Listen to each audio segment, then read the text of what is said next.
अनुसरणा तुम्हारा किंकर आमी।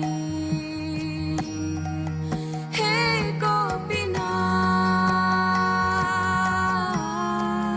हे गोपीनाथ, हे गोपीनाथ,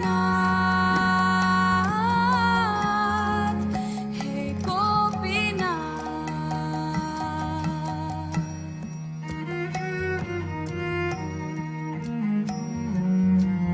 কে মনে শোধিবে মোরে, না জানি ভাকাতি কার্মে জাদা মাতি পদেছি সংসার ঘরে। সকালি তোমারা মায়া নাহি মামা বালা জ্ঞানা সুনির্মালা স্বাধীনা না হে কায়া। হে গোপীনাথ, হে গোপীনাথ, হে গোপীনাথ, হে Gopinath.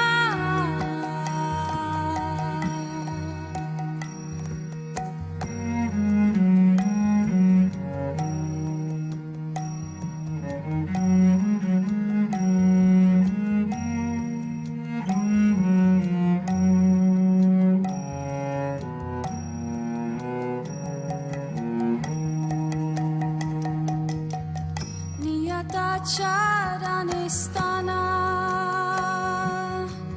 mage pamora kadia kadia karahe karuna dana tumi to shakali para dujane tarite tomara shakati ke ache papira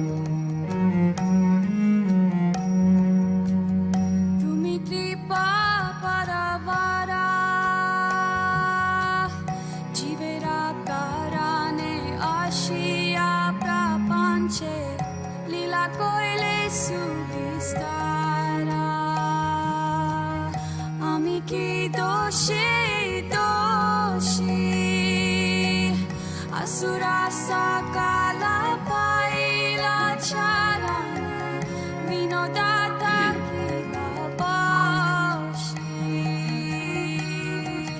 হে গোপীনাথ, হে গোপীনাথ, হে গোপীনাথ, হে গোপীনাথ, হে গোপীনাথ, হে গোপীনাথ, হে গোপীনাথ, হে গোপীনাথ,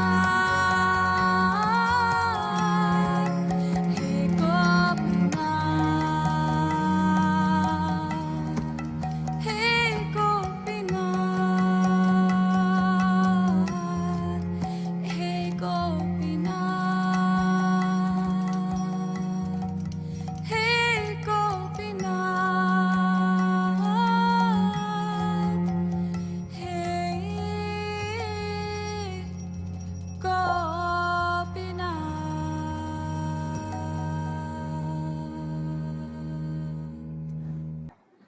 नमो विष्णुपदाय कृष्णपृष्ठाय भूतले श्रीमदे भक्तिवेदान्त स्वामिनिति नामिने। सरस्वती देवे गौरवाणी प्रचारिणे निर्विशेष शून्यवादी पाश्चात्य देशतारिणे जय श्री कृष्ण चैतन्य प्रभु नित्यानंदा श्री अद्वैत गदाधर श्रीवासादि गौर भक्त वृंदा जय श्री कृष्ण चैतन्य प्रभु नित्यानंदा श्री अद्वैत गदाधर श्रीवासादि गौर भक्त वृंदा हरे कृष्णा कृष्ण कृष्ण हरे हरे हरे राम राम राम हरे हरे हरे कृष्णा कृष्ण कृष्ण हरे हरे हरे राम राम राम हरे हरे। हरिनाम संकीर्तन की जय। अनंत कोटि वैष्णव वृंद की जय। समावेत भक्त वृंद की जय। ओम नमो भगवते वासुदेवाय। ओम नमो भगवते वासुदेवाय। ओम नमो भगवते वासुदेवाय। नारायणं नमस्कृत्यं नरं चैव नरोत्तमं देवीं सरस्वतीं व्यासं ततो जयं मुदीरयेत्। नष्टप्रायेषु अभद्रेषु नित्यं भागवत सेवया भगवते उत्तम श्लोके भक्तिर्भवति नैष्ठकी। नमो ओम विष्णुपदाय कृष्ण प्रेष्ठाय भूतले श्रीमदे जय पताका स्वामी नामिने नमः। आचार्य पदाय निताय कृपा प्रदायिने गौर कथा धामदाय नगर ग्राम तारिणे नमः। ओम विष्णुपदाय कृष्ण प्रेष्ठाय भूतले श्रीमदे भक्ति वेदांत स्वामी नामिने। हरे कृष्ण। तो भगवद गीता की इस कक्षा में हम सब आगे 9वें अध्याय के 27वें श्लोक पे चर्चा करने जा रहे हैं।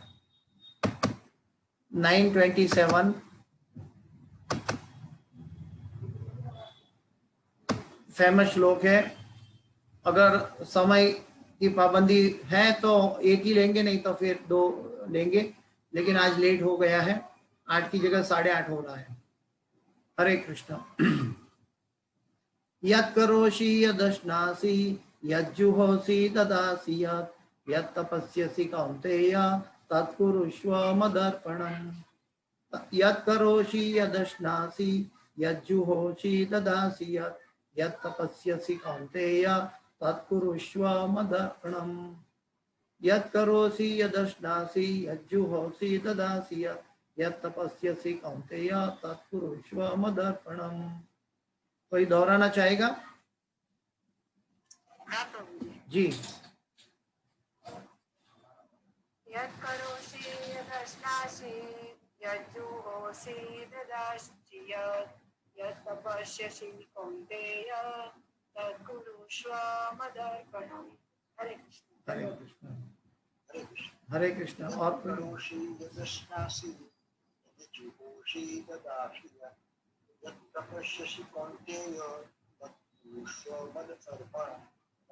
हरे कृष्ण। दंडवत प्रणाम। हरे कृष्ण। तो अनुवाद पे जाते हैं। अनुवाद और तात्पर्य भाई इसी भक्ति वेदांत स्वामी शिला प्रभुपाद महाराज की जय। अनुवाद और तात्पर्य।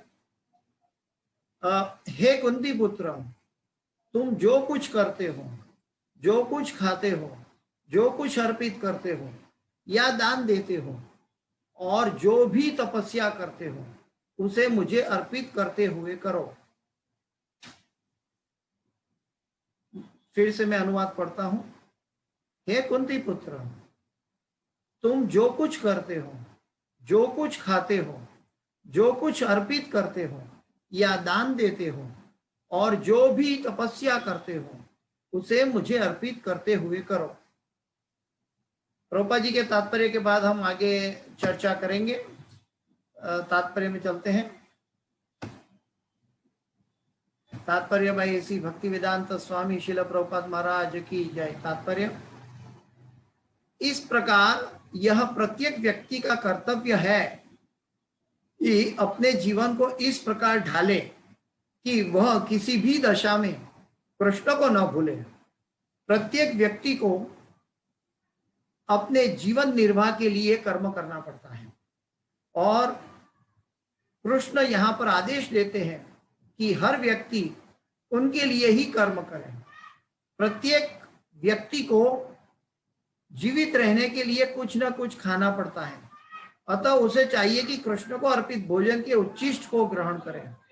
प्रत्येक व्यक्ति को कुछ ना कुछ धार्मिक अनुष्ठान करने होते हैं, अतः कृष्ण की संस्तुति है, इसे मेरे हेतु करो, यही अर्चन है। प्रत्येक व्यक्ति कुछ ना कुछ दान देता है, अतः कृष्ण चाहते हैं कि यह मुझे दो, जिसका अर्थ यह है कि अधिक धन का उपयोग कृष्ण भावना अमृत आंदोलन की उन्नति के लिए करो। आजकल लोग ध्यान विधि के प्रति विशेष रुचि दिखाते हैं, यद्यपि इस युग के लिए यह व्यवहारिक नहीं है, किंतु यदि कोई 24 घंटे हरे कृष्ण कृष्ण कृष्ण हरे हरे हरे राम राम राम हरे हरे का जप अपनी माला में करे तो वह निश्चित रूप से महानतम ध्यानी तथा योगी है, जिसकी पुष्टि भगवत गीता के 6ठे अध्याय में की गई है।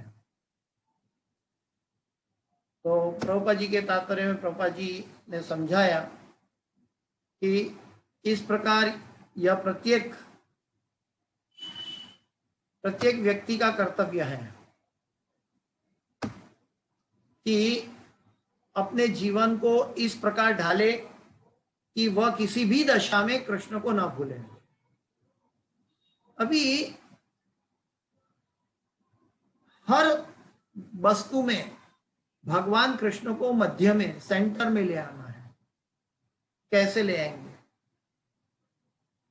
श्रीमद् भगवत गीता, श्रीमद् भागवत, ये सभी हमें यही आदेश देते हैं कि भक्त जो है वो भगवान का संग करना चाहिए, भगवान का सतत स्मरण करना चाहिए। लेकिन भगवान कहाँ रहते हैं जो हम अच्छी तरह जानते हैं, पहले भी हम डिस्कस कर चुके हैं कि भगवान भक्त के हृदय में रहते हैं और भक्त के हृदय में भगवान रहते हैं।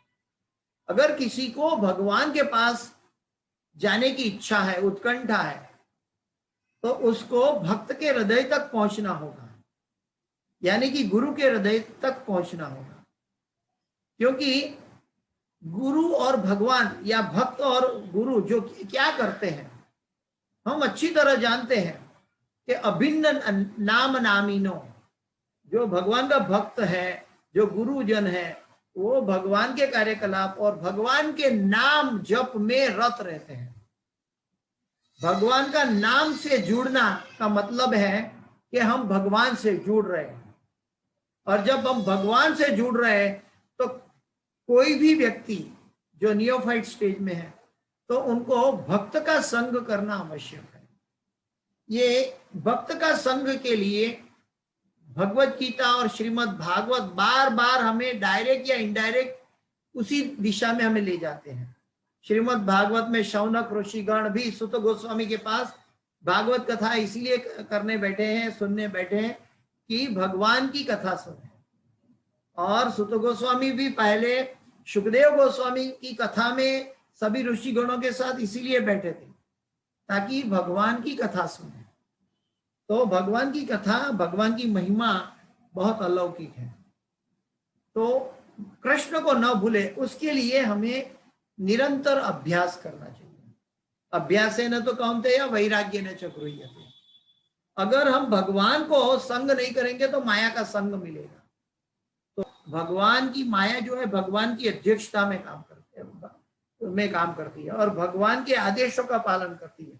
लेकिन वो माया हमें तब लगती है जब हम कृष्ण को भूल जाते हैं। तो यहाँ पे भगवान कहते हैं यत् करोषि, तुम जो भी कुछ करते हो, जो भी कुछ खाते हो, वो मुझे अर्पण करो। मतलब इसी श्लोक को हम थोड़ी हायर कॉन्शियसनेस से सुनने की कोशिश करें, चैतन्य चरितामृतम में चलें।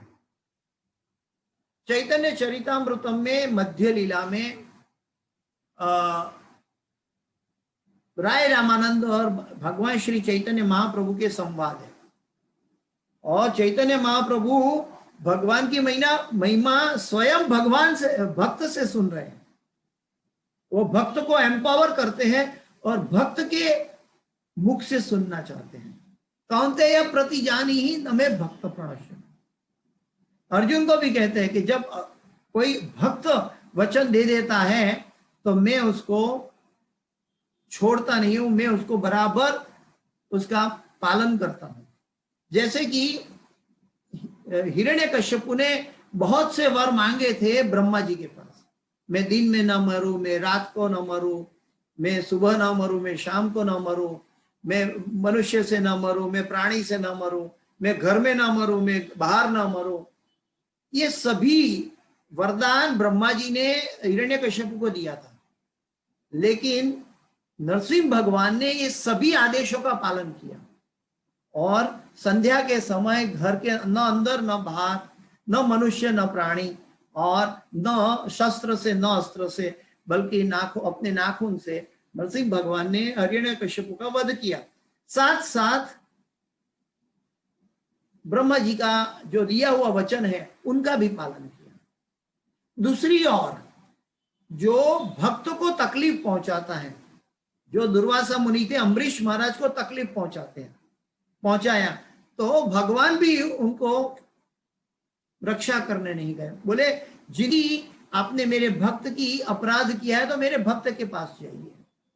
तो भगवान की हृदय में भक्त की महिमा बहुत बड़ी है, लेकिन वो बहुत बड़ी महिमा को हमें चीप नहीं बनाना है। चीप का मतलब है हमें भगवान की भक्ति को क्या बोलते हैं, सायुज्य रूप में नहीं लेना है। भगवान की भक्ति को बहुत तीव्र रूप में लेना चाहिए। तो जैसे कि हमारे इस ग्रेस बाल गोपाल प्रभु जी तीव्र रूप में भक्ति लेकर सबको लेकर चलते हैं, तो ठीक वैसे ही हमें भगवान की भक्ति को तीव्र लौल्यम भाव से करना है। अभी उसमें क्या हुआ कि जब राय रामानंद से चैतन्य महाप्रभु बात कर रहे हैं कावेरी के तट पर, तब जीवन के लक्ष्य के बारे में उनकी चर्चा हो रही है। कम से कम 160 श्लोक मध्य लीला में दिया है। उसका जो ये पर्टिकुलर श्लोक की बात जब आती है, यद करोषि यदश्नासि यद जुहोसि ददासि यद तपस्यसि कौन्तेय तत्कुरुष्व मदर्पणम, तो ये श्लोक की जब बात आ रही है तो राय रामानंद कहते हैं कि जीवन का लक्ष्य ऐसा होना चाहिए। तो श्री चैतन्य महाप्रभु इसको रिजेक्ट कर रहे हैं। हाँ, चैतन्य महाप्रभु इसको रिजेक्ट कर रहे हैं। अभी यहाँ पे भगवान स्वयं कह रहे हैं कि जो कुछ अर्पण करते हो मुझे अर्पण करो, और जो कुछ आप दान देना चाहते हो, जो कुछ साधना करते हो, अपना जीवन निर्वाह करते हो, अपनी याचना भक्ति जो भी करते हो मुझे अर्पण करो। और वहां चैतन्य महाप्रभु उनको कहते हैं कि ये रिजेक्ट किया है, क्योंकि बोला कि ये ठीक नहीं है, ये भक्ति ठीक नहीं है, ये भक्ति शुद्ध भक्ति नहीं है। अरे इस ब्रह्मांड में किसकी ताकत है कि जो भगवान के शब्द के विरुद्ध चैलेंज करें? वो स्वयं भगवान ही हो सकते हैं, और वो श्री चैतन्य महाप्रभु है, वो श्रीमती राधा रानी है, वो भक्त के रूप में चैतन्य महाप्रभु है। तो वहां पे क्यों इसका रिजेक्शन किया, ये बहुत बड़ा महत्व है।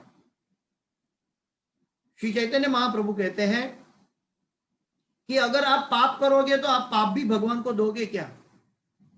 आप गलत धार्मिक बातों में सकाम कर्म करना चाहोगे तो वो भी भगवान को दोगे क्या?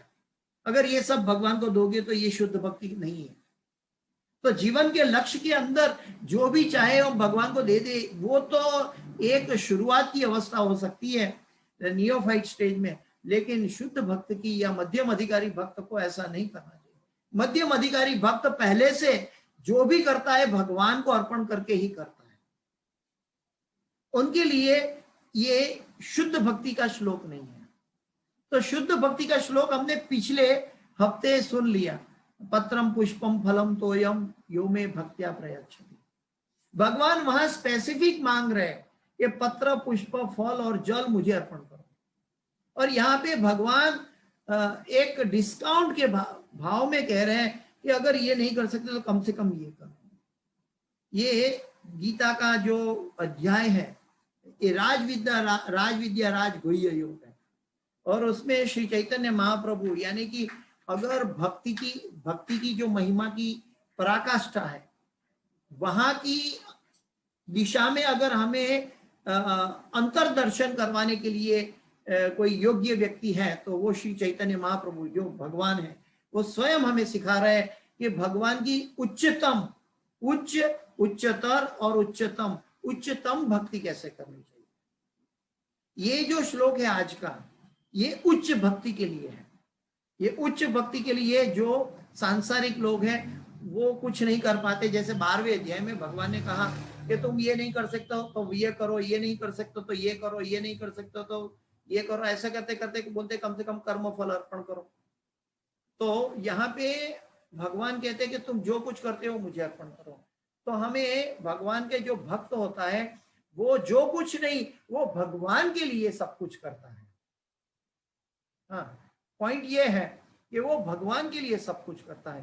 प्रत्येक आगे तात्पर्य में प्रभुपाद जी कहते हैं कि प्रत्येक व्यक्ति को अपने जीवन निर्वाह के लिए कर्म करना पड़ता है। और कृष्ण यहाँ पर आदेश देते हैं कि हर व्यक्ति उनके लिए ही कर्म करे। यानी कि अगर हम 8 घंटा काम करते हैं, नौकरी करते हैं, 30 दिन का पगार आता है तो प्रभुपाद जी समझाते हैं कि उसमें से कुछ प्रतिशत हिस्सा 10% कम से कम या तो कुछ प्रतिशत हिस्सा हमें भगवान की सेवा में लगाना चाहिए। तो ये इससे क्या होगा कि हमने 8 घंटा 30 दिन जो भी काम किया है वो काम हमारा भगवान की सेवा में जुड़ गया माना जाएगा। यानी कि वो कर्म जो 8 घंटे का जो सांस लिया था 30 दिन का वो भी हमने उसमें से कुछ हिस्सा हमने भगवान को अर्पण किया है। तो ये एक डिस्काउंट के बारे में एक करुणा भाव में भगवान हमें सिखा रहे हैं कि कैसे हमें भगवान की भक्ति में जुड़ना चाहिए। प्रत्येक व्यक्ति को अपने जीवन निर्वाह के लिए कर्म करना पड़ता है और यहाँ पर आदेश देते हैं कि हर व्यक्ति उनके लिए ही कर्म करे। हाँ, तो एक व्यक्ति ने पहले पूछा था मुझे, क्या भगवान इसमें ऐसा नहीं लगता कि भगवान थोड़ा एरोगेंट है, भगवान सब कुछ कहते हैं मेरे लिए करो, मेरे लिए करो, मेरे लिए करो, तो क्या भगवान एरोगेंट है? भगवान कभी एरोगेंट नहीं है, भगवान करुणा सागर है। एरोगेंट क्या है? वो विकृत प्रतिबिंब का मानसिक मनोभाव है। भगवान करुणा करते हैं इसीलिए वो हमसे ये सब मांगते हैं, ये सब करने के लिए कहते हैं। भगवान करुणा करते हैं क्यों? क्योंकि वो चाहते हैं कि सभी जीव उनके पास जाकर उनकी प्रेम भक्ति में जुड़े।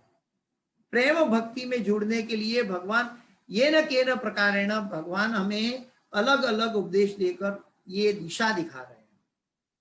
तो प्रभुपाद जी हमें समझाते कि हर व्यक्ति को उनके लिए ही कर्म करें। अगर हम उनके लिए, लोग कहते हैं कि हम नौकरी धंधा कैसे करेंगे, हम नौकरी धंधा भी भगवान के लिए कर सकते हैं। जैसे कि उनका जो फल है, कर्म फल है, जो उसकी सैलरी आई, जो उसका मुनाफा हुआ, उसमें से कुछ प्रतिशत हम भगवान की सेवा में अवश्य जोड़े। और आगे बताते हैं कि प्रत्येक व्यक्ति को जीवित रहने के लिए कुछ ना कुछ खाना पड़ता है, अतः उसे चाहिए कि कृष्ण को अर्पित भोजन के उच्छिष्ट को ही ग्रहण करे। इससे क्या हो जाएगा? भगवान इनडायरेक्टली हमसे अनर्थ निवृत्ति करवा रहे हैं। अनर्थ निवृत्ति का मतलब है हम तामसी और राजसिक चीजों से छूटेंगे। हम सात्विक चीजों, भगवान को जो अर्पण करना है, भगवान को जो चाहिए वही हम ग्रहण करेंगे। जब वही हम ग्रहण करेंगे तो धीरे धीरे धीरे धीरे ये हमारा मन भगवान में रत हो जाएगा, अन्नमय। जैसे कि हमारा मन अन्नमय रहेगा, धीरे धीरे धीरे हम उसका स्मरण करेंगे, उनका नाम का जप करेंगे जिह्वा से, अभिन्न नाम नामिनो, और ये सब मिलकर हमारे मन को स्थिर करेंगे। क्योंकि हम तामसिक से राजसिक और राजसिक से सत्व गुण में शीत होंगे और सत्व गुण से धीरे धीरे विशुद्ध सत्व की ओर हम प्रयाण करेंगे। तो विशुद्ध सत्व में क्या होता है कि हमारे अंदर एकाग्र चित्त करना बहुत इजी हो जाता है। जैसे कि सतयुग में लोग ध्यान करते थे, क्योंकि सतयुग में सब लोग सात्विक थे, तो उनको विशुद्ध सत्व में जाने के लिए इजी हो जाता था। अगर हम कहते हैं कि हमारा चैंटिंग में मन भटकता है, तो इसका मतलब है हमारा चैंटिंग रजोगुण और तमोगुण के समन्वय में हो रहा है। कभी कभी कोई कहता है कि हमारा चैंटिंग में नींद आती है, तो हमारा चैंटिंग तमोगुण में हो रहा है। लेकिन हमारा चैंटिंग धीरे धीरे लौल्यम भाव से बढ़ाना है, और इसको बढ़ाने के लिए हमें भक्तगण का संग और तुलसी माता के पास प्रार्थना, नित्यानंद प्रभु के चरणों में प्रार्थना करनी होगी। तो ऐसा करने से धीरे धीरे धीरे क्रमशः हम भगवत भक्ति में शुद्ध नाम में जुड़ पाएंगे। तो भगवान का जो भक्त है वो मुंह में वही डालेगा जो भगवान को अर्पित किया गया। तो कई बार कई लोग प्रश्न करते हैं कि हम भगवान को अर्पित करते हैं, ये तो एक अंधश्रद्धा है, भगवान कुछ खाते नहीं, ऐसी की ऐसी थाली वापस आती है। तो उनके लिए भी ये भी प्रश्न का जवाब बताया गया साउथ इंडिया में, कि ये प्रश्न का जवाब में ये बताया कि जैसे पुस्तक में हम गीता का श्लोक पढ़ते हैं, और श्लोक पढ़ते पढ़ते पढ़ते पढ़ते बाय हार्ट कर लेते हैं, तो पढ़ने से हमारी आंखों से पढ़ लिया तो हमारे अंदर वो श्लोक बाय हार्ट हो गया, फिर भी वो गीता के अंदर एज इट इज उपलब्ध है। जब मनुष्य ये काम आंखों से कर सकता है, तो भगवान अचूक ये काम कर सकते हैं। इसलिए कहते हैं जगन्नाथ स्वामी नयन पथगामी, नयन पथगामी भवा तुम्हें। इसीलिए ब्रह्म संहिता में श्लोक है, अंगानि यस्य सकलेन्द्रिय वृत्ति मंति, पश्यन्ति पांति कलयन्ति चिरम जगन्ति, आनंद चिन्मय सदुज्वल विग्रहस्य गोविंदमादि पुरुषम तमहम भजामि। अंगानि यस्य सकलेन्द्रिय वृत्ति मंति, भगवान के कोई भी इंद्रिय से कोई भी कार्य कर सकते हैं। जैसे हमारे मन में, हमारे सूक्ष्म मन में हमें एक कॉन्शियसनेस फिट करनी है, तो एक गीता पढ़ने से, बारंबार पढ़ने से वो श्लोक हमारे मन में, पुस्तक में से हमारे मन में स्थापित कर सकते हैं, फिर भी पुस्तक में एज इट इज दिखाई देता है। ठीक वैसे ही भगवान जो भक्त का प्रसाद है वो ग्रहण करते हैं, लेकिन तब ग्रहण करते हैं यो में भक्त्या प्रयच्छति, जब हम प्रेम और भक्ति के साथ अर्पण करेंगे तब। चलो हमारे एक रूटीन रिचुअल है, हम भगवान के सामने रख लो और फिर प्रसाद खाना शुरू कर दो, और हमें उसमें कोई भाव नहीं है, प्रेम नहीं है, तो वो एक क्वेश्चन मार्क होगा। क्योंकि क्वेश्चन मार्क क्या है कि भगवान ग्रहण करते हैं, लेकिन भगवान ने कहा यो में भक्त्या प्रयच्छति, आप भक्ति से दोगे, क्योंकि भगवान तो आत्माराम है, उनको किसी की, कोई भी चीज की, कोई भी पदार्थ की, कोई भी अन्न की, कोई भी पकवान की, कोई भी मिठाई की जरूरत नहीं है। लेकिन भगवान करुणा करके हमारे पास मिठाई ग्रहण करते हैं। इसका उदाहरण मेरे सामने हमारे गुरु महाराज के पास भी हुआ। मैं बलराम देश में था, तो उस समय गुरु महाराज की अवस्था कुछ 2012-13 की बात है। तो उसके गुरु महाराज को खाने के लिए बहुत रिस्ट्रिक्शन थे, और कुछ 2-4 ग्राम ऐसे एक एक चीज वजन करके करके उसका जो बनता है प्रिपरेशन, वही उनको खाने का लिए मिलता था, लंच हो या डिनर हो। बहुत कम खाते थे और बहुत रिस्ट्रिक्टेड उनका डाइट था। लेकिन ऐसी अवस्था में अगर कोई भक्त अपने भाव में आ गया कि मैं अपने गुरु के लिए कुछ बनाऊं, और उनको मालूम नहीं है कि गुरु महाराज की दशा ऐसी है और गुरु महाराज को ये सब नहीं खा सकते, वो अनजाने में, अज्ञानता में वो अपने घर से शुद्ध प्रसाद बना के लाते थे, भगवान को अर्पण करके लाते थे। किसके लिए? गुरु महाराज को अर्पण करने के लिए। और गुरु महाराज को अर्पण करने के लिए लाते थे, और गुरु महाराज को इतना रिस्ट्रिक्शन था,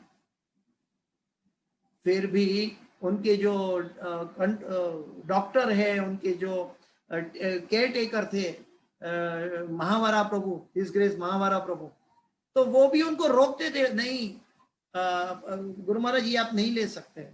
हिज ग्रेस प्रसन्ना प्रभु उनका कुक थे, तो वो भी रोकते थे, गुरु महाराज जी आप नहीं खा सकते।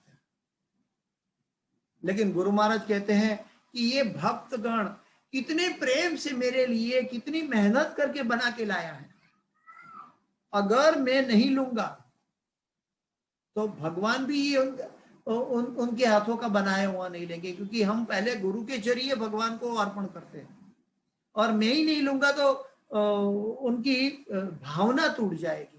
मेरा तो जो होना होने दो, लेकिन गुरु की दृष्टि किया कैसी थी कि भक्त की भक्ति बढ़े, उनके पर डिपेंडेंट शिष्यों की भक्ति बढ़े, उनके द्वारा दिया गया कुछ अर्पण करेंगे, अगर गुरु स्वीकारेंगे तो भगवान स्वीकारेंगे। हाँ, तो गुरु ही रिजेक्ट कर देंगे तो वो भक्त भगवान तक कैसे पहुंचेंगे। तो गुरु कहते थे कि मेरी तबीयत भले ठीक नहीं है, मैं जानता हूं, लेकिन ये भक्त बड़े प्रेम से लाया है, उनका भाव के लिए मैं उसमें से कुछ एक दाना भी खा लेता हूं। क्यों? क्या? ताकि उसकी भक्ति बनी रहे। ये गुरु महाराज की करुणा थी, वो अपनी हेल्थ की परवाह नहीं करते थे, वो करुणा भाव में भक्त का दिया हुआ ग्रहण करते थे।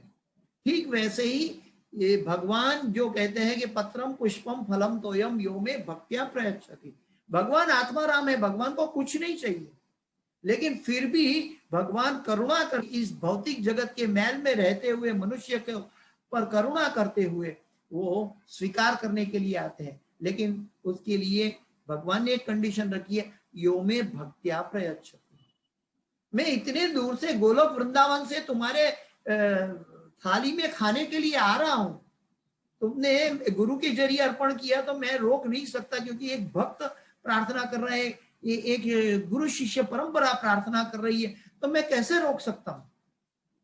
लेकिन अगर तुम्हारे अंदर प्रेम नहीं है तो मैं कैसे स्वीकारूंगा, क्योंकि मेरे जो धाम की जो संपत्ति है उसमें जो भी आदान प्रदान जो होता है वो प्रेम से होता है। गोलोक एरो प्रेम धन हरि नाम संकीर्तन, वहां गोलोक में शिष्य जीव और भगवान के बीच में कोई भी आदान प्रदान होता है तो उसमें प्रेम सम्मिलित होता है। अगर वो प्रेम नहीं है तो भगवान स्वीकार नहीं करते। तो भगवान यहाँ पे सिखाते हैं कि हमें शुद्ध भक्ति करनी है तो पत्रम पुष्पम फलम तोयम। आचार्यगण बताते हैं कि हमें उस श्लोक को पकड़ना चाहिए कि भगवान स्पेसिफिक मांग रहे हैं और भगवान को हमें जो मांगते हैं उसको स्पेसिफिक देना चाहिए। यहाँ पे कहते हैं कि यद करोषि यदश्नासी यद जुहोषि ददासी यद तपस्यसि कौन्तेय तत्कुरुषो मदर्पणम। यहाँ पे भगवान कहते हैं कि अगर तुम ये नहीं कर सकते, मेरा मांगा हुआ नहीं दे सकते हो, तो कम से कम तुम जो करते हो वो मुझे अर्पण करो। ये करुणा है भगवान की कि भगवान हमारे लिए निचले स्तर पर आकर हमसे ग्रहण करने के लिए बात कर रहे हैं। तो भगवान का भक्त है, ऐसा होता है कि जो भगवान को अनुकूल है ऐसी भक्ति करता है। तो भगवान ने जो मांगा वो पत्रम पुष्पम फलम तोयम, उसको प्राधान्य देता है, नहीं कि मैं जो कुछ करता हूं वो भगवान को अर्पण कर दूं। इसलिए गुरु महाराज कहते हैं कि हमें जो प्रसाद राधा सेवा में बनता है वो प्रसाद भगवान को अर्पण करने के लिए बनाना चाहिए और भगवान की प्रसन्नता के लिए बनाया हुआ होना चाहिए। भगवान को क्या चाहिए वो सम्मिलित होना चाहिए, शुद्ध सात्विक भाव में प्रसाद बनना चाहिए, पहले भोग बनना चाहिए, ताकि वो भगवान को अर्पण कर सके। आगे कहते हैं कि उच्चिष्ट ग्रहण, प्रत्येक व्यक्ति को कुछ ना कुछ धार्मिक अनुष्ठान करने होते हैं, अतः कृष्ण की संस्तुति है, इसे मेरे हेतु करो। वो तो हम 7वें अध्याय में भी देख चुके हैं और 9वें अध्याय में भी पिछले श्लोकों में देख चुके हैं कि भगवान कहते हैं कि जो अन्य लोग के लिए कुछ करते हैं धार्मिक अनुष्ठान, वो त्रुटिपूर्ण है, वो अज्ञानी है, वो मंद बुद्धि व्यक्ति है, अल्प मेधसा भगवान कहते हैं। तो मेरे हेतु करो, तो हमें भगवान के लिए करना है। कभी कभी हम क्या करते हैं कि हम घर के अंदर सेंटर में, मैं घर का मालिक जो हूँ तो मैं अपने सेंटर में रहकर काम करता हूँ कि घर के मालिक, घर की पत्नी, घर के संतान को ऐसा हम भाव हमारे मन में होता है कि वो मुझे जो अच्छा लगे वो बनाए, मुझे जो अच्छा लगे वो मुझे अर्पण करे। तो ये घर के मालिक की जरूरियात है कि वो चाहे, वो समझ ले कि वो घर का मालिक नहीं है, घर का मालिक भगवान श्री कृष्ण है। तो भगवान श्री कृष्ण घर का मालिक है, तो भगवान श्री कृष्ण को जो चाहिए वो देना चाहिए। मैं तो उनका एक रिप्रेजेंटेटिव हूँ, कि जो एक सेवक हूँ, कि जो भगवान ने आदेश दिया है ये वैष्णव की सेवा करने के लिए आया, ये वैष्णव को भगवान की भक्ति में जोड़ने के लिए आया हूँ, लेकिन मैं भगवान नहीं हूँ। हमें ऐसा भाव कभी नहीं रखना चाहिए, अहम बलवान हम सुखी, ऐसा भाव भक्त का भाव नहीं होता है। यही अर्चन है, प्रत्येक व्यक्ति को कुछ ना कुछ दान देना है। अतः कृष्ण कहते हैं यह मुझे दो, जिसका अर्थ यह है कि अधिक धन का उपयोग कृष्ण भावनामृत आंदोलन की उन्नति के लिए करो। अभी भाद्र पूर्णिमा आ रही है, भाद्र पूर्णिमा में श्रीमद् भागवत हमें वितरित करना चाहिए। अभी प्रभुपाद जी ने एक स्टेटमेंट दिया है कि बुक डिस्ट्रीब्यूशन जो भी करेगा वो भगवत धाम जाएगा, उसमें खास करके भगवत गीता, श्रीमद् भागवतम। तो जो भी भगवत गीता, भागवतम, कृष्ण बुक दूसरों को तक पहुंचाएगा और जो जो भक्तों तक पहुंचाएगा, ऐसे पहुंचते पहुंचते जो इसका भाव है कि मैं भगवान की महिमा को दूसरों को वितरित करूं। याद रहे, पुस्तक वितरण में हमें कभी ये भाव नहीं होना चाहिए कि मैंने 10 पुस्तक वितरित किया या 50 पुस्तक वितरित किया या 5 भागवतम सेट वितरित किया। ये भगवान करवाते हैं हमसे। हमारा भाव ये होना है कि हम ये करते हैं इसीलिए क्योंकि भगवान को अच्छा लगता है, भगवान की महिमा दूसरों को पहुंचाना अच्छा लगता है भगवान को। तो ये भाव से हमें बुक डिस्ट्रीब्यूशन करना चाहिए। तो हमारा धन का उपयोग हम गायों की सेवा के लिए, भगवान की सेवा के लिए, वैष्णव को प्रसाद की सेवा में हम अर्पित कर सकते हैं। आजकल लोग ध्यान विधि के प्रति विशेष रुचि दिखाते हैं, यद्यपि इस युग के लिए यह व्यवहारिक नहीं है। ये कृते अध्यायतो विष्णु त्रेताया भजतो मखे द्वापरे परिचर्याया कलो तत् हरि कीर्तन। ये सतयुग की विधि है ध्यान योग की, लेकिन कलयुग की विधि हरिनाम संकीर्तन है। ये हम अच्छी तरह जानते हैं, कई बार पहले देख चुके हैं कि सतयुग में ध्यान से भगवान की प्राप्ति होती थी, त्रेता युग में यज्ञ करने से भगवान की प्राप्ति होती थी, द्वापर युग में अर्चन विधि करने से, आरती पूजा करने से भगवान की प्राप्ति होती थी, और कलो तत् हरि कीर्तन। कलयुग में हमें हरि कीर्तन करना है। हरि कीर्तन का मतलब है हरे कृष्ण कृष्ण कृष्ण हरे हरे, हरे राम राम राम हरे हरे। इस महामंत्र का कीर्तन करना है, उसको कहते हैं हरि कीर्तन।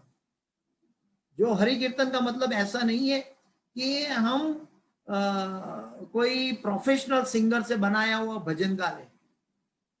हरि कीर्तन का मतलब है भगवान के महामंत्रों का, भगवान के नामों का उच्चारण का कीर्तन। तो उससे हमारा शुद्धिकरण होता है। आचार्य गण बताते हैं कि इस युग में जो लोग ध्यान योग, ऐसे योगिक प्रक्रिया में सम्मिलित होने जा रहा है, जो गड्डुली का प्रवाह की तरह दुनिया एक के पीछे भाग रही है, तो उनके लिए आचार्यगण बताते हैं कि योग का जो प्राण है वो प्राण ही आजकल के योग में नहीं है। इसका मतलब क्या है कि आजकल योग करते हैं शारीरिक समस्या को हल करने के लिए, तंदुरुस्त रहने के लिए, बॉडी फिगर बनाने के लिए, मन की शांति के लिए। आजकल योग लोग एक स्टेटस दिखाने के लिए करते हैं, लेकिन योग का मतलब है भगवान के साथ जीव का कनेक्शन। जब तक हम योग की प्राप्ति भगवान की प्राप्ति के लिए नहीं करेंगे, तब तक वो योग काम का नहीं है। वो योग की आत्मा के बिना का योग है। हम डेड बॉडी में ऑपरेशन कर रहे हैं, आदमी कैसे जिंदा होगा? डेड बॉडी में ऑपरेशन करने से कभी आदमी जिंदा नहीं होता है। हाँ, तो आदमी को जिंदा रहते हुए अगर ऑपरेशन किया तो बच सकता है। तो ठीक वैसे ही हमें कलयुग में भगवान के नामोच्चार से संकीर्तन करना चाहिए। और ध्यान योग में भी हमारा लक्ष्य जो भगवत प्राप्ति नहीं है, तो ये योग का योग्य टाइम भी नहीं है। अगर किया, अगर भगवत प्राप्ति नहीं है, तो वो योग भी एक शारीरिक व्यायाम है, वो योग नहीं है।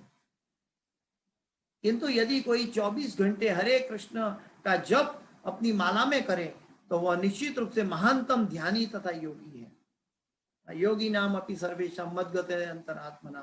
भगवान कहते हैं कि मैं मुख्य ओरिजिनल योगी भगवान श्री कृष्ण है, योगेश्वर श्री कृष्ण।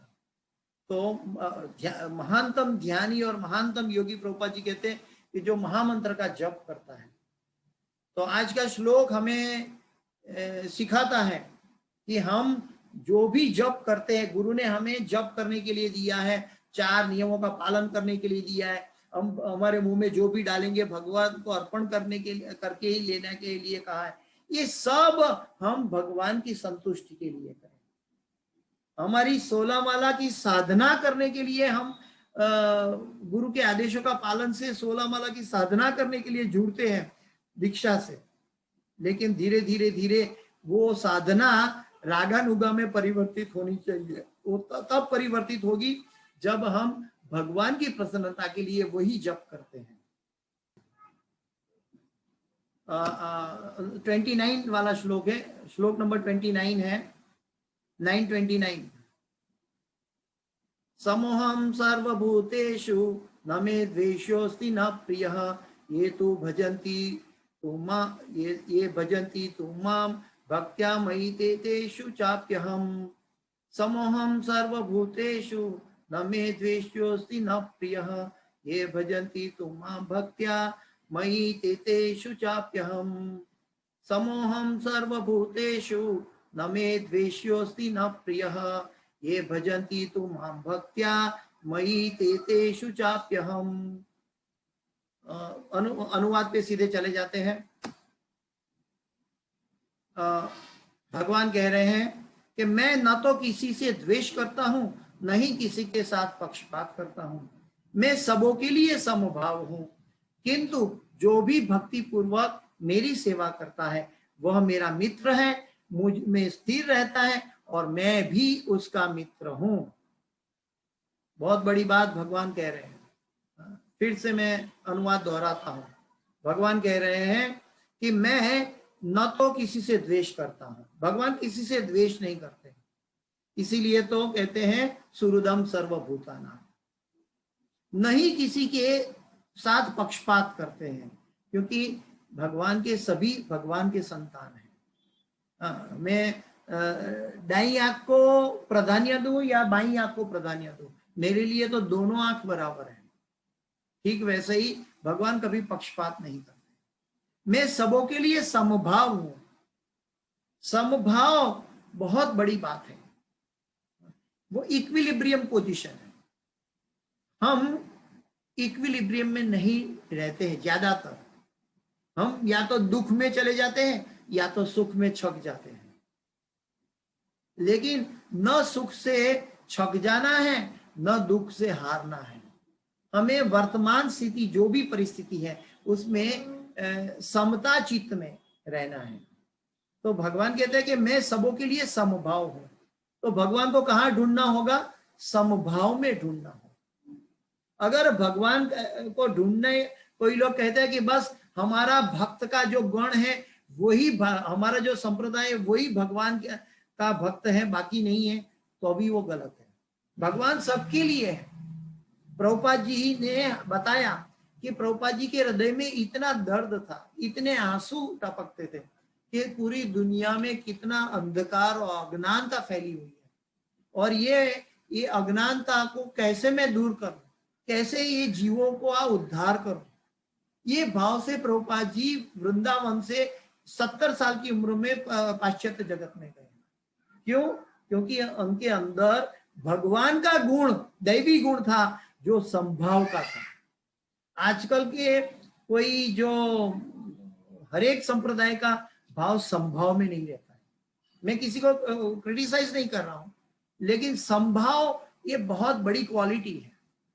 भगवान कहते हैं मैं सबों के लिए संभाव हूं, लेकिन आगे कहते हैं किंतु जो भी भक्ति पूर्वक मेरी सेवा करता है वह मेरा मित्र है, मुझ में स्थित रहता है और मैं भी उसका मित्र हूं। क्योंकि जो भी प्रेम से आदान प्रदान करना चाहेंगे तो संभाव में भगवान को रेसिप्रोकेट तो करना ही होगा।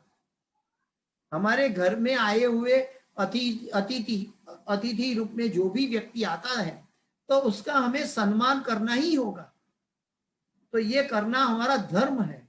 तो जैसे भगवान कहते हैं कि जो भी भक्ति पूर्वक मेरी सेवा करता है, यहाँ पे ये भजंती तुमाम भक्त्या, भक्त्या शब्द बहुत महत्वपूर्ण है। ये 9वां अध्याय है, भगवान गीता का हृदय बता रहे हैं, गीता का सर्वोच्च हृदय है। और यहाँ पे भगवान कहते हैं ये भजंती तुमाम भक्त्या। यहाँ पे भक्त्या की जगह ज्ञान का उपयोग नहीं किया है, ध्यान का उपयोग नहीं किया है, बाकी हठ का उपयोग नहीं किया है, योगिक परंपरा की बात नहीं की है, या सांख्य योग की बात नहीं की है, या कर्म योग की बात नहीं की है। यहाँ पे गीता में सभी योग बताए हैं, लेकिन भगवान ने स्पेसिफिक मांगा है, ये भजंती तुमाम भक्त्या। तो भगवान स्पेसिफिक कह रहे हैं कि भक्ति पूर्वक जो मेरी सेवा करता है। हमें भगवान की जो भी हमारी डिवोशनल सर्विस रोजिंदी जो गुरु ने हमें यज्ञ करके दीक्षा देकर आदेश दिया है, या जो भी भक्तगण अपनी धार्मिक भावना से भगवान कृष्ण की, राम की भक्ति करता है, ये भक्ति पूर्वक प्रेम पूर्वक होनी चाहिए। ये जो भगवान की सेवा भी करते हैं तो वो भक्ति पूर्वक होनी चाहिए। ज्यादातर हम कभी कभी मनोधर्म अंकित कर देते हैं। अभी मनोधर्म और भक्ति और प्रेम में क्या अंतर है? हमें कैसे लगेगा कि हमारी जो अर्चन विधि हो रही है उसके अंदर प्रेम है, या एक क्रिया है, एक रिचुअल है, या भक्ति है? हम कैसे जानेंगे? तो पहला उसके लिए जानने के लिए हमें ये जानना होगा कि हम गुरु के आदेशों का पहले पालन कर रहे हैं, हम साधु का आदेश का पालन कर रहे हैं, हम शास्त्र के आदेशों का पालन कर रहे हैं। ये तीनों आदेशों का पालन कर रहे हैं तो इसके अंदर प्रेम और भक्ति है। अभी ये प्रेम और भक्ति है, उसके बीच में भी एक अंतर है, क्योंकि साधु गुरु शास्त्र हमें साधना में जोड़ते हैं, लेकिन साधना और क्या बोलते हैं कि रागानुगा भक्ति, ये दोनों में क्या अंतर है? जब हम साधना भक्ति करते जाएंगे तो धीरे धीरे उसमें प्रेम उत्पन्न होगा। एक स्त्री शादी करके अपने पति के घर में जाती है तो वो शुरू में सभी से जानकारी नहीं होती, लेकिन उनकी पति की सेवा करती है, उनके माँ बाप की सेवा करती है, उनके घर के सभ्यों के लिए योग्य योगदान देती है, उनके लिए अन्न पकाती है। तो ये सब योगदान करने से, सेवा करने से वो धीरे धीरे घर का हिस्सा बन जाती है, और फिर वो नई शादी की हुई स्त्री वो घर का एक सभ्य बन जाती है। कैसे जुड़ गई? प्रेम से जुड़ गई, सेवा से जुड़ गई। तो वो सेवा हमारे प्रेम से होनी चाहिए। अगर हमें भगवान से जुड़ना है, हम भी प्रकृति है, हम भी भगवान की प्रकृति है और स्त्री स्वरूपा है, और हम भी भगवान के घर जाना चाहते हैं, तो हमें भगवान और भगवान के जो शुद्ध भक्त हैं उनकी सेवा करनी होगी। भगवान के घर में जो जो भक्त हैं उसकी सेवा करनी होगी। एक बार गुरु महाराज ने बताया था कि अगर आप कहेंगे कि आप शुद्ध भक्त हो गए, आप एकाग्र हो गए, आप सब कुछ भगवान की भक्ति में कर रहे हैं, बुक डिस्ट्रीब्यूशन कर रहे हैं, भगवान को मान रहे हैं, भक्तों को मान रहे हैं, साधु गुरु शास्त्र का पालन कर रहे हैं, लेकिन आप बोलेंगे कि मुझे गाय अच्छी नहीं लगती, तो आप भगवत धाम नहीं जा सकते हैं। जो जो भगवत धाम में उपलब्ध है, जो जो भगवान की सेवा में गोलोक वृंदावन में उपलब्ध है, उसमें से कोई भी एक चीज भी अगर हमें पसंद नहीं है तो हम भगवत धाम नहीं जा सकते। भगवत धाम जाने का मतलब है जो कृष्ण को पसंद है वो हमारी पसंद। इसीलिए ऋषि के ना ऋषि के सेवनम भक्ति रुच्यते, ये बहुत महत्वपूर्ण है। ये एक साधना भक्ति है, लेकिन वो बाद में रागानुगा भक्ति में परिवर्तित कर सकते हैं। कैसे? हम भगवान की इंद्रियों को सुख दें, हम भगवान को प्रसन्न करने की भावना करें। जैसे विदुर जी की पत्नी ने केले के छिलके दिए थे, तो यहाँ पे भक्ति और सेवा महत्वपूर्ण है, प्रेम महत्वपूर्ण है। वह मेरा मित्र है, भगवान कहते हैं वो मेरा मित्र है। तो भगवान का जो वात्सल्य रस की सेवा में जाना है, भगवान का मित्र बनना है, भगवान का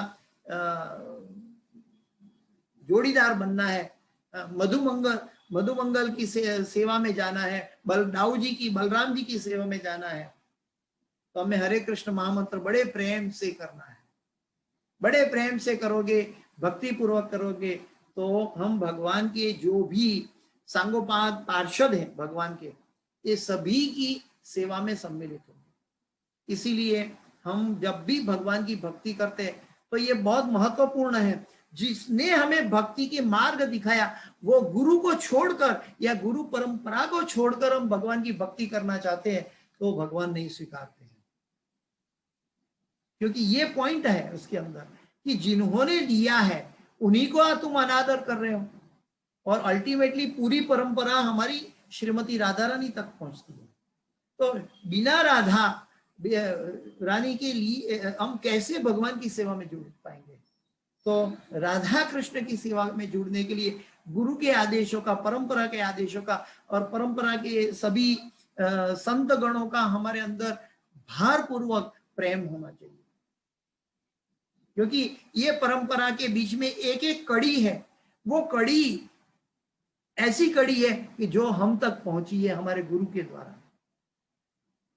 तो हमें इसके अंदर बहुत ये भाव लेंगे कि एक एक कड़ी महत्वपूर्ण है, तो हम एक एक कड़ी को प्रेम करेंगे, और एक एक कड़ी को प्रेम करेंगे तो पता चलेगा कि ये जंजीर तो भगवान के चरणों से आई है।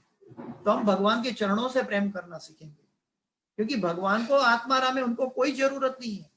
गुरु महाराज को कोई जरूरत नहीं थी कि उनके शिष्यों का बनाया हुआ प्रसाद ग्रहण करें, लेकिन किया करते थे। क्यों? क्योंकि उनकी भक्ति ना रुके। भगवान भी हमारा स्वीकार करते हैं, क्यों? हमारी भक्ति ना रुके। ये हमारे पर भगवान की करुणा है, तो मुझ में स्थिर रहता है और मैं भी उसका मित्र हूँ। भगवान कहते हैं कि वो मेरा मित्र है, मुझ में स्थित रहता है, यानी कि भगवान के हृदय में स्थित रहता है। भगवान कभी उसको भूलते नहीं, तो उसके लिए वो मृत्यु के समय भी भगवान उसको भूलेंगे नहीं। क्यों? क्योंकि भगवान कहते हैं वो मुझ में स्थित रहता है।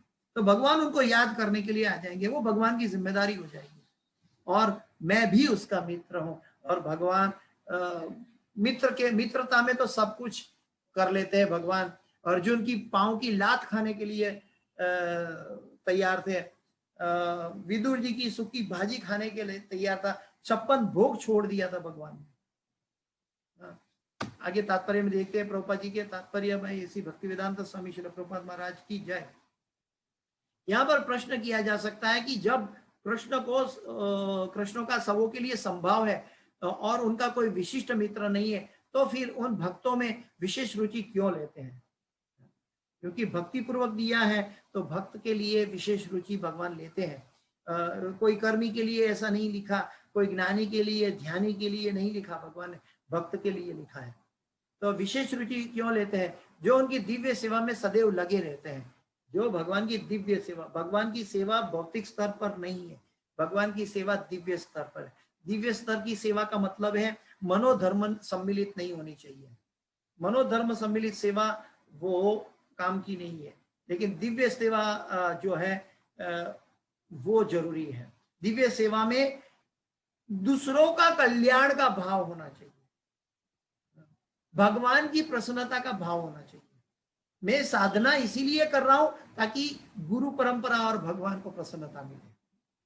मैं प्रसाद इसीलिए खा रहा हूं ताकि मेरा मन कृष्ण में लगे, भगवान का भगवान करुणा रूप में मुझे अपना उच्छिष्ट प्रसाद रूप में दे रहे हैं। तो हर एक चीज में हमें भगवान की अनुकंपा दिखनी चाहिए। भगवान की अनुकंपा का मतलब है कि इसका कोई कारण नहीं कि भगवान हमारी फेवर करें, फिर भी हमारी फेवर करते हैं भगवान। किंतु यह भेदभाव नहीं है, यह तो सहज है। इस जगत में हो सकता है कि कोई व्यक्ति अत्यंत उपकारी हो, किंतु तो भी वो अपनी संतानों में विशेष रुचि लेता है। भगवान का कहना है कि प्रत्येक जीव चाहे वह जिस योनि का हो उनका पुत्र है, अतः वे हरेक को जीवन की परम आवश्यक वस्तुएं प्रदान करते हैं। हरेक को जीवन की परम आवश्यक वस्तुएं प्रदान करते हैं। चाहे वो जय विजय हिरण्यकश्यप बन गया, उनके लिए क्या आवश्यक था, भगवान ने प्रदान कर दिया। हमें लगता है भौतिक आंखों से देखो तो हिरण्यकश्यप का वध किया नरसिंह भगवान ने, लेकिन वो वध नहीं, कल्याण किया है। तो अतः वे हरेक को जीवन की आवश्यक वस्तुएं प्रदान करते हैं। योगक्षेमम वहाम्यहम् अनन्या चिन्तयन्तो मां ये जना पर्युपासते तेषां नित्याभियुक्तानां योगक्षेमम वहाम्यहम्। प्रभुपाद जी का एक एक वाक्य है ना, गीता का और शास्त्र का एक एक श्लोक के साथ सम्मिलित है। प्रभुपाद जी ने मनोधर्म में हमें नहीं समझाया है। आवश्यक वस्तुएं प्रदान करते हैं। वे उस बादल के सदृश है जो सबों के ऊपर जल वृष्टि करता है, चाहे वो वृष्टि चट्टान पर हो या स्थल पर या जल में हो, किंतु भगवान अपने भक्तों का विशेष ध्यान रखते हैं। ऐसे ही भक्तों का यहाँ उल्लेख हुआ है, वे सदैव कृष्ण भावनामृत में रहते हैं।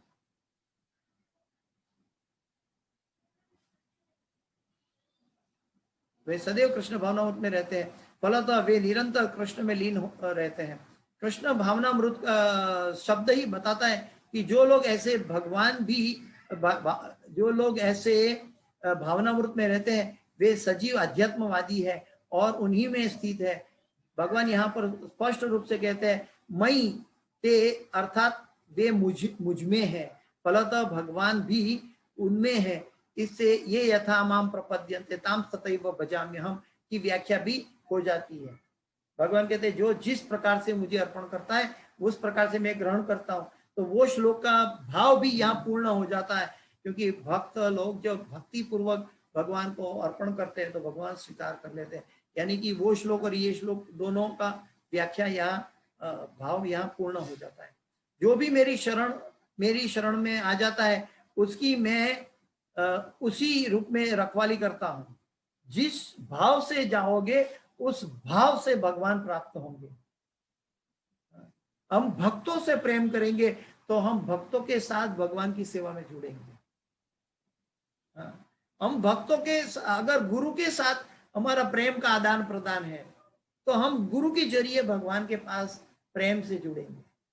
हमारा जो भाव है, हमारे अंदर का जो उत्कंठा है, भगवान की अलग अलग रस है, शांत रस भक्तगण नहीं चाहते, लेकिन भक्तगण जो है दास्य रस, साक्ष्य रस, वात्सल्य रस, माधुर्य रस, अलग अलग रस में अलग अलग भाव से भक्तगण भगवान की सेवा करता है। ये सब दिव्य सेवाएं हैं, लेकिन जैसी सेवा करोगे वैसा भाव पाओगे। तो हमारी भक्ति में ये बहुत महत्वपूर्ण है। हम साधना इसीलिए नहीं करते कि गुरु माँ ने आदेश दिया है, गुरुमुख पद्म वाक्य चित्ते कोरिया है कि ये तो जरूरी है, लेकिन गुरु ने ये साधना के जरिए हमें भगवान का प्रेम का बीज दे दिया है, प्रेम का बीज दे दिया है। और वो प्रेम हम उसमें से जो चाहे वो एक क्या बोलते हैं कल्प वृक्ष है। हरे कृष्ण महामंत्र की 16 माला गुरु महाराज ने हमें कल्प वृक्ष में प्रदान की है। जो हमारा भाव होगा वैसा हमारा भगवान के साथ रेसिप्रोकेशन होगा। तो इसके साथ यहाँ पे एक चीज और ध्यान रखना है कि हम भौतिक चीज का स्मरण करेंगे महामंत्र का जप करते समय तो हमें भौतिक चीज प्राप्त हो जाएगी, जो हमारा उद्देश्य नहीं है। तो हमें सावध रहना चाहिए कि हमारा जो चैंटिंग है उस समय में भौतिक चीजें या भौतिक विचार में न रहे। ये बहुत हमारे लिए कड़ी परीक्षा है, क्योंकि हम भौतिक जगत में रहते हैं, हमारी आंखें भटकती है। हाँ, तो हमें भौतिक विचार से बाहर आना चाहिए, नहीं तो ये यथा माम प्रपद्यन्ते ताम तथैव भजाम्यहम् तुम तो किसी का और का विचार करते करते मेरा नाम जपते थे, तो वो व्यक्ति तुम्हारे सामने लाके मैंने खड़ा कर दिया, बस हो गया खत्म। तो ऐसा नहीं है, हमें तो भगवान चाहिए, हमें भगवान से नीचे कुछ नहीं चाहिए, भगवान का प्रेम से नीचे कुछ नहीं चाहिए, भक्तों की सेवा से नीचे कुछ नहीं चाहिए। तो ये भी हमें ध्यान रखना है। यहाँ पे उल्लेख वे सदैव कृष्ण भावनामृत में रहते हैं, फलतः वे निरंतर कृष्ण में लीन रहते हैं। कृष्ण भावनामृत का शब्द ही बताता है कि जो लोग ऐसे भावनामृत में रहते हैं वे सजीव आध्यात्मवादी हैं और उन्हीं में स्थित है। भगवान यहाँ स्पष्ट रूप से कहते हैं कि मई ते अर्थात वे मुझ में है, फलतः भगवान भी उनमें है। इसमें ये यथा माम प्रपद्यन्ते ताम सदैव भजाम्यहम् की व्याख्या हो जाती है, जो भी मेरी शरण में आता है उसकी मैं उसी रूप में रखवाली करता हूँ। यह दिव्य आदान प्रदान भाव विद्यमान रहता है क्योंकि भक्त तथा भगवान दोनों सचेतन है। क्योंकि ये आदान प्रदान विद्यमान रहता है क्योंकि भक्त तथा भगवान दोनों सचेतन है। जैसे कि बलि महाराज ने दास्य भाव में भगवान को अपना मस्तिष्क अर्पण कर दिया, तो भगवान ने दास्य भाव में उनको स्वीकार कर दिया। आज भी पाताल लोक में बलि महाराज के द्वार पर भगवान श्री विष्णु के रूप में भगवान वहां उनकी रखेवाली करते हैं। ये यथा माम प्रपद्यन्ते ताम सदैव भजाम्यहम्। जब हीरे को सोने की अंगूठी में जड़ दिया जाता है तो वह अत्यंत सुंदर लगता है, इससे सोने की महिमा बढ़ती है, किंतु साथ ही हीरे की भी महिमा बढ़ती है। भगवान तथा जीव निरंतर चमकते रहते हैं और जब कोई जीव भगवान की सेवा में प्रवृत्त होता है तो वो सोने की भांति दिखता है। भगवान हीरे के समान है, अतः यह संयोग अत्यंत उत्तम होता है। शुद्ध अवस्था में जीव भक्त कहलाते हैं, शुद्ध अवस्था में जीव भक्त कहलाते हैं। परमेश्वर अपने भक्तों के भी भक्त बन जाते हैं। बहुत महत्वपूर्ण पॉइंट है, परमेश्वर अपने भक्तों के भी भक्त बन जाते हैं। श्री चैतन्य महाप्रभु ने ये अपने आचार में करके दिखाया। भगवान श्री कृष्ण ने ये पुस्तक के चित्र के अंदर हम देख सकते हैं कि अर्जुन के भी नौकर बन गए हैं। हम देख सकते हैं कि अर्जुन के भी नौकर बन गए। तो प्रभुपाद जी आगे कहते हैं कि परमेश्वर अपने भक्तों के भी भक्त बन जाते हैं। यदि भगवान तथा भक्त में आदान प्रदान का भाव न रहे तो सगुणवादी दर्शन ही नहीं रहेगा। एक निराकार निर्ब्रह्म हो जाएगा, लेकिन सगुणवादी का मतलब है भगवान के साथ भक्तों का आदान प्रदान, और भक्तों का आदान प्रदान का विनिमय का जो करेंसी है वो प्रेम है। और प्रेम कहाँ से? भक्ति से, शुद्ध भक्ति से उत्पन्न होगा, जिसमें निष्काम भक्ति भी रहेगी और बाद में भगवान की अनुकंपा ही अनुकंपा दिखेगी। अगर हम खाते हैं तो भगवान की अनुकंपा है, अगर हमारे अंदर वो खाना डाइजेस्ट होता है तो भगवान की अनुकंपा है, अगर हमें पानी पीना याद करवाते हैं तो भगवान की अनुकंपा है, हम ये खाना पच के बाहर निकालते हैं तो भी भगवान की अनुकंपा है, अगर हमें भगवान सोते हुए भी उनका नाम याद करवाते हैं तो भगवान की अनुकंपा है, जगते हुए उनका नाम याद करवाते हैं तो भगवान की अनुकंपा है, हम बाहर सूर्य प्रकाश आ गया सुबह में तो भगवान की अनुकंपा है, हम भगवान को याद किया, भगवान हमें सूर्य के जरिए याद करवा रहे हैं, जल के जरिए याद करवा रहे हैं, चंद्र के जरिए याद करवा रहे हैं, अन्न के जरिए याद करवा रहे हैं, प्रसाद के जरिए याद करवा रहे हैं, भक्त के जरिए याद करवा रहे हैं। भगवान का भक्त को चारों ओर भगवान की महिमा और भगवान की कृपा के बिना कुछ नहीं दिखाई देता। जब कुछ नहीं भगवान के अलावा दिखाई देता, यो मां पश्यति सर्वत्र सर्वत्र मयि पश्यति, तो वो उसके लिए भगवान भी कभी अदृश्य नहीं रहते, उसको भी भगवान सर्व जगह दिखाई देता है।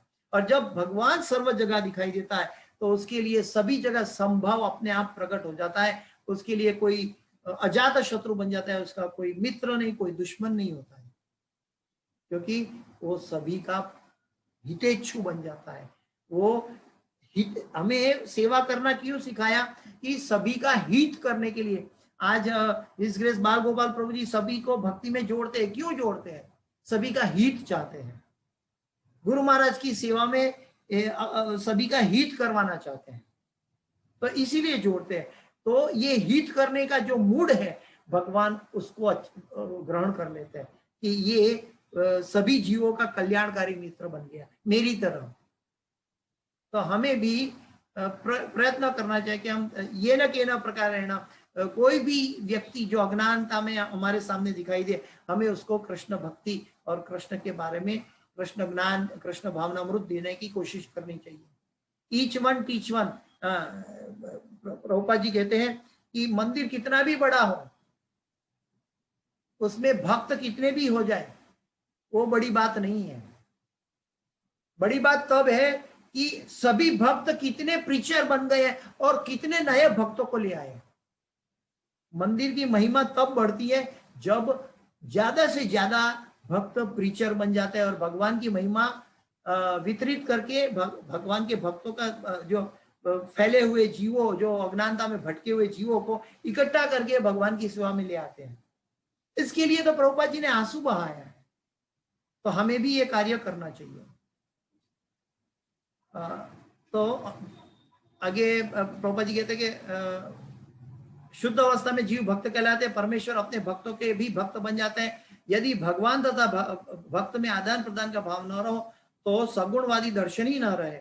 मायावादी दर्शन परमेश्वर तथा जीव में मध्य ऐसा आदान प्रदान का भाव नहीं मिलता। मायावादी दर्शन क्या करता है, वो चाहता है कि मैं आगे जाके मैं खुद भगवान बन जाऊं, मैं भगवान के अंदर समा जाऊं। ये जो शुद्ध अद्वैतवाद है तो उसमें क्या है कि अद्वैत, दो नहीं एक, उसमें क्या चाहता है कि मैं ही भगवान की भक्ति करते करते भगवान में समा जाऊं, तो वो अद्वैतवाद है। तो भगवान का जो शुद्ध भक्त है वो ऐसा नहीं चाहता, वो भगवान की अंदर मिलना नहीं चाहता बल्कि भगवान की सेवा करना चाहता है। वो बात अलग है कि जीव भगवान के अंदर मिल नहीं सकता, भगवान की करुणा के द्वारा कुछ समय के लिए जाता है और बाद में वहां पर जो परिस्थिति में था वहीं पे वापस आ जाता है, लेकिन वो प्रवेश नहीं करता। अपनी साधना से उनको सेवा करनी है। अगर हमें मायावादी दर्शन है तो भगवान में प्रवेश करने की बुद्धि आएगी। हमें इस भाव को खंडन करना चाहिए। हमें भगवान की भक्ति करनी है, भगवान की प्रसन्नता करनी है, भगवान से प्रेम से आदान प्रदान, प्रेम का आदान प्रदान करना है। ये हमें आचार्यगण गुरु परंपरा सिखाते हैं। प्राय यह दृष्टांत दिया जाता है कि भगवान कल्प वृक्ष के समान है और मनुष्य इस वृक्ष से जो भी मांगता है भगवान उसकी पूर्ति करते हैं। और भगवान कल्प वृक्ष है तो भगवान का महामंत्र भी कल्प वृक्ष है। इसीलिए महामंत्र करते समय हमें कभी भी भौतिक चिंतनों में नहीं डूबना चाहिए, नहीं तो कल्प वृक्ष की काम कार्य है, जो मांगोगे वो मिल जाएगा, लेकिन जो उसका ध्येय था भगवत प्राप्ति का वो अधूरा रह जाएगा। 100 रुपया की चीज अगर हम 10 रुपया लेके संतुष्ट हो जाएंगे तो क्या फायदा? वो तो बुद्धिमानी नहीं है। यहाँ पे आगे बताते हैं, किंतु यहाँ पर जो व्याख्या दी गई है वह अधिक पूर्ण है। यहाँ पर भगवान को भक्त का पक्ष लेने वाला कहा गया है। यह भक्त के प्रति भगवान की विशेष कृपा की अभिव्यक्ति है। भगवान के भक्त के प्रति विशेष कृपा है। क्यों? क्योंकि भगवान ने यहाँ कर्मी की बात नहीं बताई, ज्ञानी की बात नहीं बताई, ध्यानी की बात नहीं बताई। हाँ, तो ये विशेष कृपा है। भगवान के आदान प्रदान भाव को कर्म के नियम के अंतर्गत नहीं मानना चाहिए। ये कर्म नहीं है। कर्म जो दिखाई देता है, जो एक भक्त अर्चन विधि करता है या एक भक्त जो प्रसाद वितरण करता है या बुक डिस्ट्रीब्यूशन करता है, ये दूसरे सामान्य संसारी लोगों को ऐसा लगता है कि इसको कोई धंधा नहीं है, बस सुबह से निकल पड़े। लेकिन ये कर्म नहीं है, ये भक्ति है। लेकिन जो संसारी लोग हैं उनके मन में वो भक्ति नहीं पहुंच पाती। ना हम प्रकाश सर्वस्य योग माया समावृता, तो वो भक्ति है, वो दिव्य स्तर पर कार्य हो रहा है। तो दिव्य स्तर पर किया हुआ कार्य भक्ति है, वो भक्ति योग है। तो भगवान के आदान प्रदान का भाव को कर्म के नियम के अंतर्गत नहीं मानना चाहिए। यह तो उस दिव्य अवस्था से संबंधित रहता है जिसमें भगवान तथा उनके भक्त कर्म करते हैं। भगवान भी कर्म करते हैं, लेकिन कौन सा कर्म? भक्त के लिए, सभी भक्त को कल्याण करने के लिए, और भक्त का चाहिए भगवान की प्रसन्नता के लिए। यही तो आदान प्रदान है प्रेम का। भगवत भक्ति इस जगत का कार्य नहीं है। भगवत भक्ति इस जगत का कार्य नहीं है। यह तो उस अध्यात्म का अंश है जहां शाश्वत आनंद तथा ज्ञान का प्राधान्य रहता है। यह तो उस अध्यात्म का अंश है जहां शाश्वत आनंद तथा ज्ञान प्राधान्य रहता है। शाश्वत आनंद, हमें लौकिक आनंद में नहीं जाना चाहिए। लौकिक आनंद में जाएंगे तो शाश्वत आनंद नहीं मिलेगा। हम 100 रुपया से 100 रुपया भगवान ने हमें दिया है मनुष्य जीवन के रूप में, वो 100 रुपया का जीवन हम भगवान को नहीं देंगे तो कुछ भौतिक चीजों में देंगे तो भगवान को देने के लिए वो पर्याप्त नहीं हो जाएगा। भगवान के लिए पर्याप्त हो सकता है, अगर सम्मिलित हो सकता है, चाहे बड़ी उम्र में भी हम भगवत भक्ति करना सीखे तो भी, लेकिन भक्त का संग के, भक्त के मार्गदर्शन के अनुसार करेंगे तो भगवान बोलते हैं कि योगक्षेमम वहाम्यहम्, जो हमारे पास अधूरा है वो भगवान पूरा करेगा और जो है उसकी रक्षा करेगा। तो इसीलिए हमारे पास जो अधूरा है वो शुद्ध भक्ति में अधूरा रहेगा तो चलेगा, लेकिन मिश्र भक्ति में अधूरा रहेगा तो नहीं चलेगा। मिश्र भक्ति में अधूरा रहेगा तो योगी के घर में या भक्त के घर में फिर से जन्म होगा, लेकिन भगवत धाम प्राप्ति नहीं होगी, वो अधूरा है। लेकिन मिश्र भक्ति हमें नहीं करनी है, हमें ऐसा नहीं करना है दो बोट में पांव रख के नहीं चलना चाहिए। संसार, कोई लोग कहते हैं कि हम संसार में रह के कैसे प्रभु जी भक्ति कर सकते हैं। संसार में रह के ही भक्ति कर सकते हैं, क्योंकि संसार, इस हर एक संसार की हर एक कार्यों में हमें कृष्ण दिखाई दे।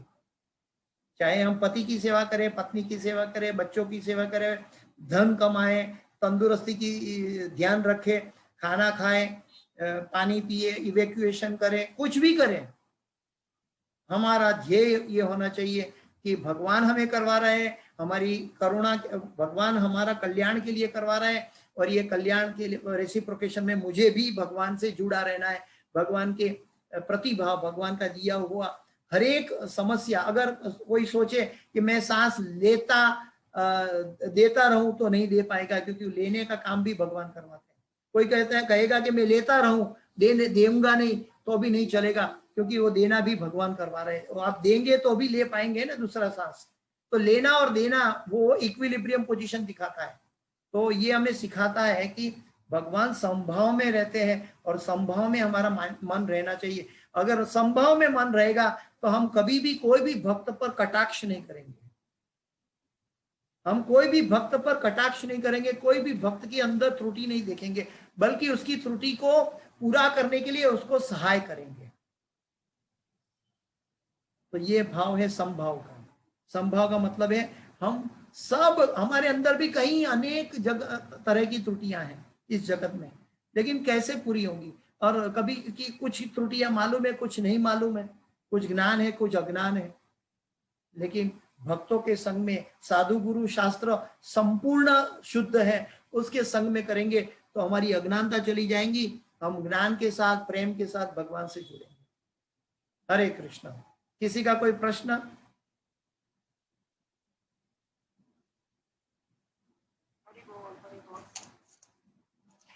किसी का कोई प्रश्न है?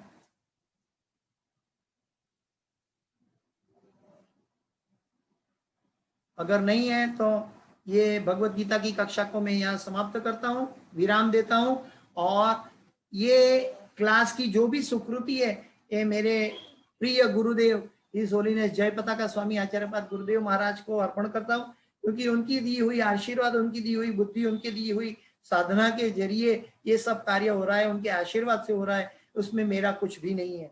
कृपया ये सब गुरु महाराज का है, और इसके अंदर कोई भी त्रुटि या क्षति रह गई है तो वो मेरी अपनी है, कृपया मुझे क्षमा करें। वांछा कल्पतरुभ्यश्च कृपा सिंधुभ्यैव च पतितानां पावनेभ्यो वैष्णवेभ्यो नमो नमः। अनंत कोटि वैष्णव वृंद की जय जय। गौरंगा नित्यानंद समावेद भक्त वृंद की जय। शिल प्रभुपाद की जय। गुरुदेव महाराज की जय। जय जय गौर प्रेमानंद।